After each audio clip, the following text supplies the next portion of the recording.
बट्टूकला क्षेत्र की एक युवती ने युवक पर शादी का झांसा देकर दुष्कर्म करने का आरोप लगाया है। लड़की के बयान पर पुलिस ने युवक पर धारा 376 दो 506 के तहत मामला दर्ज किया है। क्षेत्र की 19 वर्षीय लड़की ने अपने बयान में बताया कि वह बीए प्रथम वर्ष की छात्रा है और युवक आशीष को पिछले 3 वर्षों से वह जानती पहचानती है।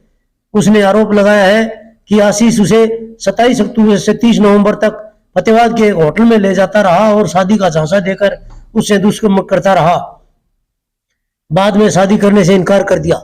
आशीष ने उसे कहा कि मैं अब तेरे से शादी नहीं करूंगा, मैंने तुझे यूज किया था और वो कर लिया, तू मेरा कुछ नहीं बिगाड़ सकती।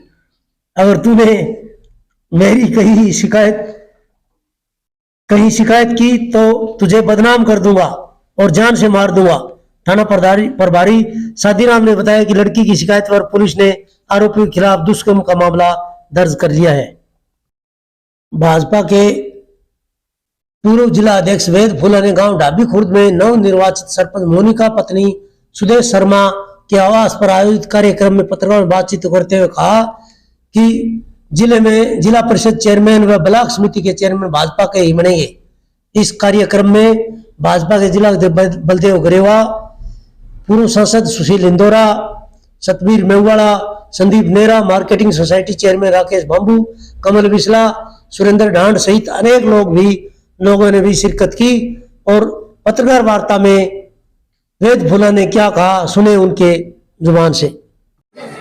आज मैं छोटी ढाबी में मोनिका शर्मा जी जो नए सरपंच बने हैं, तो गांव का पट्टी भोज रखा हुआ है, उसमें शामिल होने के लिए और सुखदेव जी को बधाई देने के लिए आया हूँ।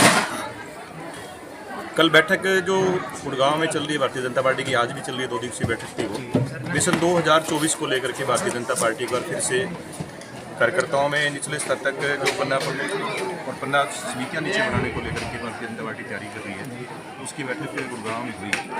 और 2024 में फिर से माननीय मोदी के देश के प्रधानमंत्री बने और हरियाणा में पिछली बार जब 2019 में 10 की 10 सीटें में मिली और रिपीट हो, उसको लेकर के बैठक चल रही थी। चिंतन शिविर है ये। और आप जानते हैं कि अभी पीछे दो राज्यों में चुनाव भी हुए, एक हिमाचल में, एक गुजरात में। गुजरात में हमें 54% वोट मिला, यानी लगातार जहां एक राज्य में भारतीय जनता पार्टी 25 साल से ज़्यादा राज कर रही है, कोई एंटी इनकम्बेंसी नहीं, वोट बढ़ कर आई। हिमाचल के अंदर भी आप देखें मात्र सिर्फ 37,000 वोट हमें कम आए, यानी कि अगर आप देखें 0.8% आप उसको कह सकते हैं कम वोट हमें आए।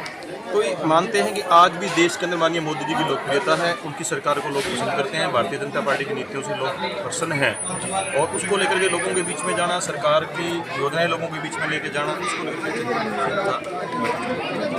जैसा कि अभी हाल ही में पंचायती चुनाव हुए हैं और जिला परिषद सदस्य भी चुने गए हैं, अब जिला परिषद चेयरमैन को लेकर कवायद जारी है, तो इसमें क्या कहना चाहेंगे? बीजेपी के आपने कहाँ तक चेयरमैन स्थापित कर पाएंगे? हरियाणा में जो पंचायती राज के अंदर जो चुनाव हुए, हमने कुछ जिलों में सिंबल पे भी चुनाव लड़े जिसमें भारतीय जनता पार्टी के साथ ही जीत कर आए हैं। लेकिन आप जानते हैं कि पंचायती राज का चुनाव भाईचारे का चुनाव होता है, ये गांड का और भाईचारे की इसमें मित्रता के नाते रहता है। तो इसमें कोई पार्टीबाजी नहीं रहती, जो भी आदमी जब जीत के आता है तो हमेशा वो सरकार के साथ रहता है।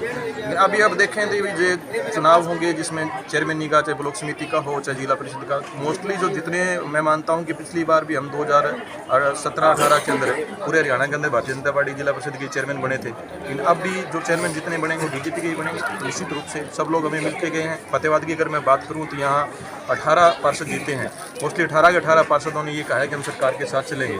और अब 24 तारीख को चुनाव है, तो निश्चित रूप से 24 तारीख को भारतीय जनता पार्टी का कार्यकर्ता साथी ही यहाँ चेयरमैन बनेगा, वाइस चेयरमैन भी वही बनेगा। 22 तारीख से लेकर के आगे जो ब्लॉक समितियों के चुनाव हैं, तो ब्लॉक समिति के चुनावों के अंदर भी भारतीय जनता पार्टी के साथी ही चेयरमैन बनेंगे, क्योंकि लोगों की सोच है कि सरकार के साथ रहेंगे तो विकास करा पाएंगे। क्योंकि कोई भी आदमी जब जनता के बीच में चुनाव के लिए जाता है तो वादा करता है कि मैं बढ़ूंगा तो कुछ आपके काम कराऊंगा, तो काम तभी हो पाएंगे जो सरकार के साथ रहेंगे।